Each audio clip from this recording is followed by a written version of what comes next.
So we've got our biologically significant molecules. And remember our pyramid, right? Atoms. Then what do we have below atoms? Molecules. Below molecules, organelles. So we're kind of walking down our pyramid. We're never going to get to communities and population and all that. We're stopping with the organism, and that being the human organism.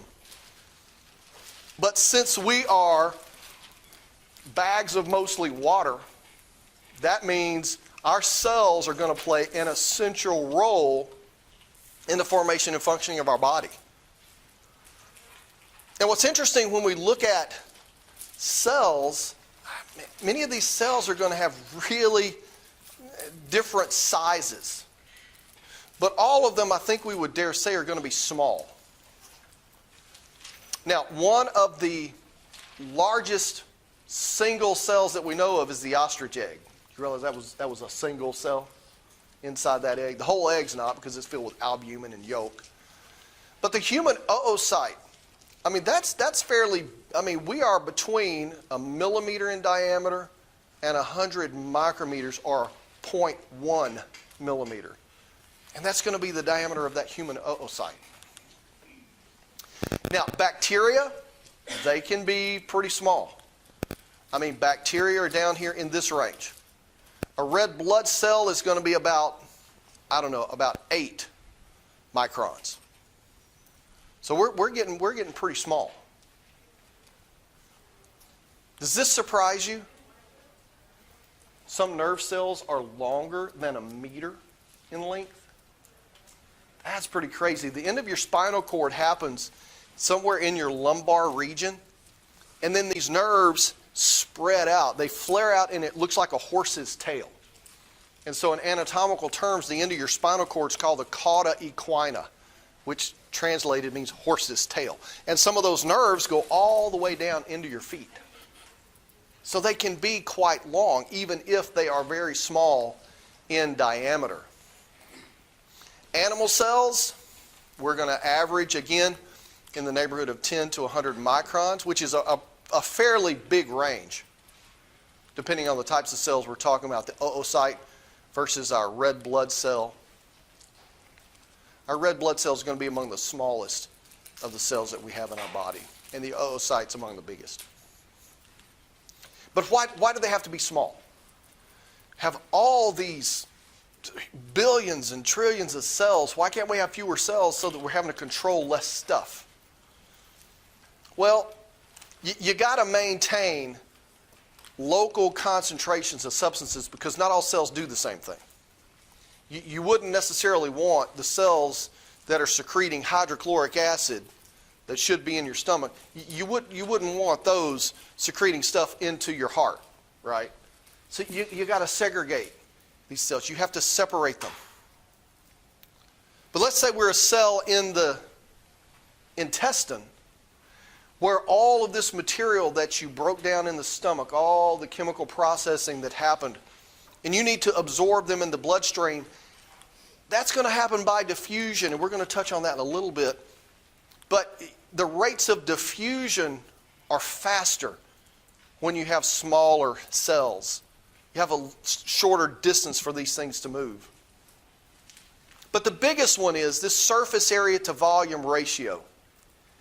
If you have so much more volume than you necessarily can increase your surface area, that's going to make things a lot more difficult for this diffusion as well. We talked about red blood cells. When we get to respiratory system, we'll talk about that again. That surface area to volume ratio is critical for your red blood cells.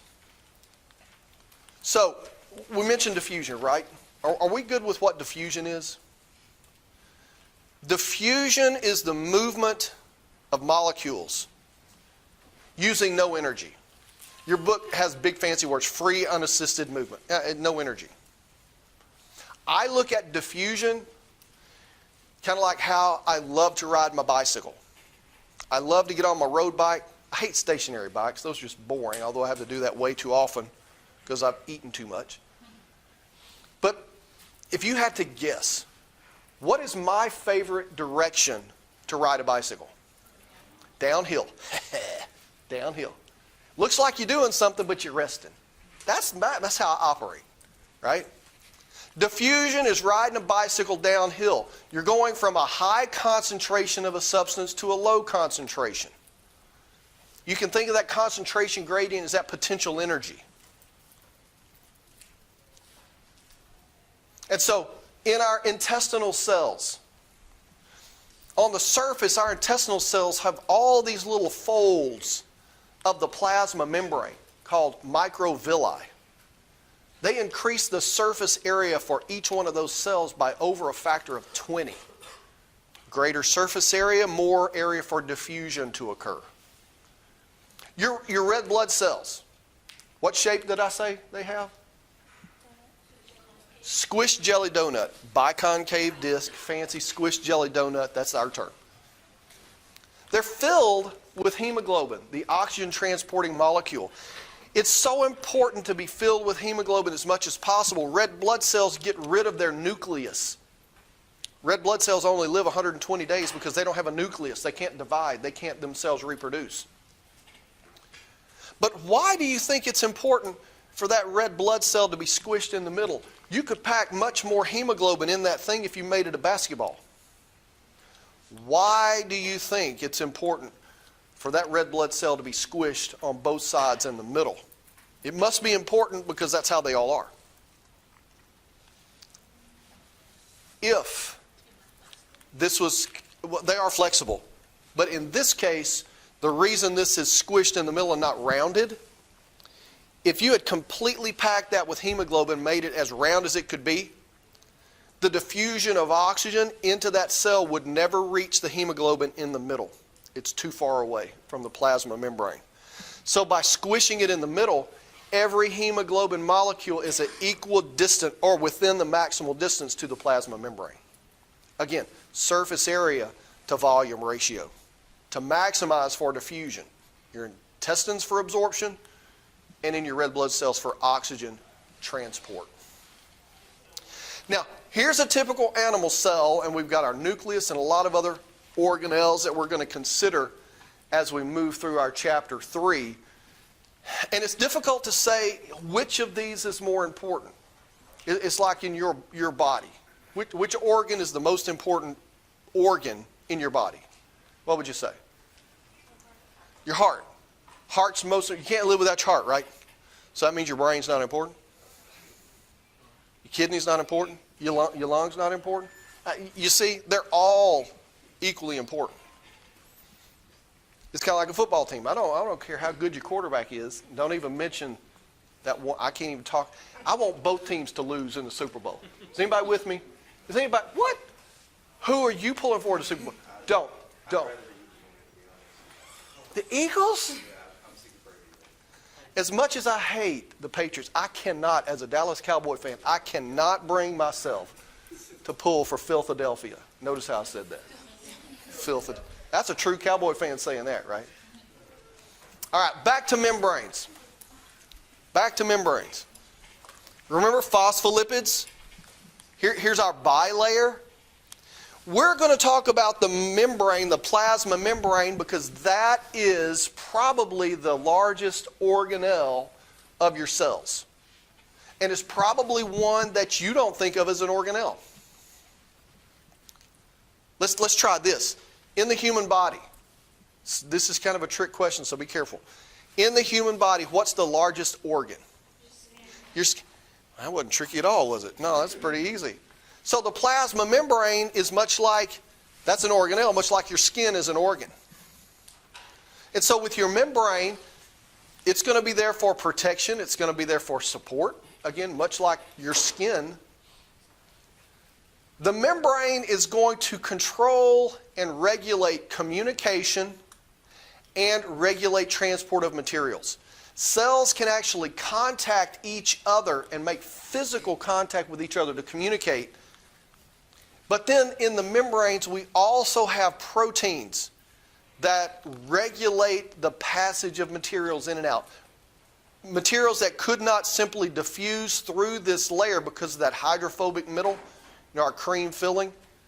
And so you've got to have proteins that regulate the passage of material. And so your membranes are critical for all of those reasons. Now, this is just a very simplistic model. There's our lipid bilayer, our polar heads on the outside and inside, the hydrophobic interior. So our plasma membrane, that defines one cell from another. But it's not just the phospholipids. We have, like we saw over here, we've got a lot of proteins, right? A lot of proteins embedded in the phospholipids. But I don't want you to get the idea that these proteins in the phospholipid layer are like fence posts in concrete. I want you to think of proteins in the phospholipid layer like ships on the ocean. Because these proteins can move. It's almost like the phospholipids are the water and the proteins are a ship. They can move through the phospholipid layer. They can spin around in the layer. They can actually flip upside down in this layer. And since the membrane is somewhat fluid, and because you have just a myriad of different proteins within that membrane, we say that ability of proteins to move is called the fluid mosaic model. Is everyone familiar with that term mosaic? Have you ever seen those pictures that are basically just the dots or little square tiles? And if you're up close looking at it, you can't tell anything about it. But when you pull back away from it and turn and look at a distance, you can see the picture. That's a mosaic. And so in this case, all those different tiles would actually be represented by all the different proteins within that plasma membrane. Now, it's not that the proteins are most important. Again, like all the parts of your body. But you have 50 phospholipids for every protein you have in that membrane. But half of the mass of that membrane is protein. The phospholipids are just smaller. They're smaller and there are a lot more of them. The proteins are bigger and they take up that mass as well. Now, the lipid profile, we've talked about the phospholipids. Remember we said there were components of membranes? Well, 75% of your membrane, of the lipids, are going to be that phospholipid. But here we have cholesterol. And in our illustration, we see our fatty acid chains, right? You see those here? Well, in some instances, we have these cholesterol groups. And do you see now we have these ring structures? See how they're present in there? They're going to take up more space. But cholesterol, unlike our unsaturated fats, they're going to be more like a buffer. They're going to keep the membrane from getting too liquid or too solid. And so that's the great thing about the cholesterol, stabilizes the fluidity of our membranes.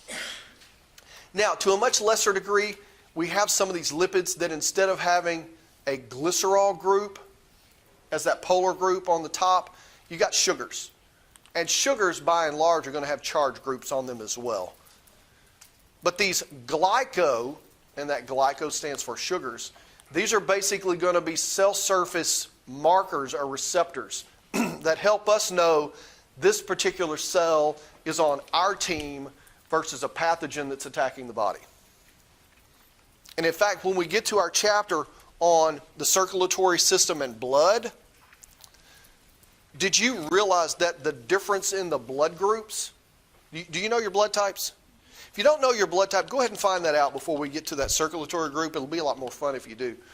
But A-type blood, B-type blood, AB blood, and O-type blood, we all have the same protein on our red blood cells.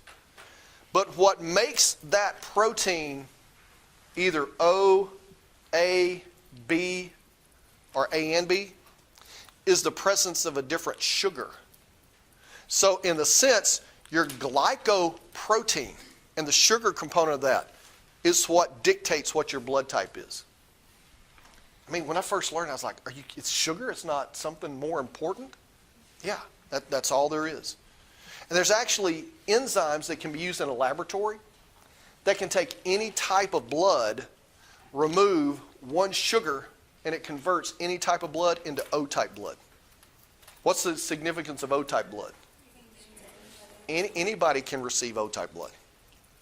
Now, that hasn't become commercially available, and I bet you can probably figure out why. Somebody patented that sucker, and they want to sell it. Like, show me the money. It's all about the money. But that's just the importance I wanted to point out of the sugars in this sort of situation. So plasma membrane, phospholipids define the boundary. We have our fluid mosaic model, and we're not going to go through all of our functions of proteins again. I mean, this is an even shorter list than we had before. But proteins play an extremely important role, not the least of which is the transport of materials back and forth across the membrane and as receptors to define who the cell is, what the cell does, and especially let the immune system of your body know you belong there. That's going to be an important part of those plasma membrane proteins. This is just an illustration showing the transport of materials here from the outside in. We do have transporters that go in the opposite direction. Here's a receptor, an enzyme. We've talked about some enzymes, cell adhesion, anchoring. Identity marker, much like we said with our red blood cells. But you have markers out here that define your cells as this belongs to me. Have you ever heard of someone that donates a kidney or bone marrow transplant? Not only do you have to match the blood type, but you also have to match certain protein markers on those cells.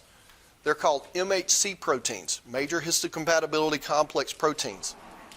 And the person that is going to be the closest match for you in this world is going to be who? Who's going to be your closest match? I think you whispered it. Siblings. Your parents are not. Because your parent, when your mom donated the egg and your dad donated the sperm, there was genetic recombination that occurred.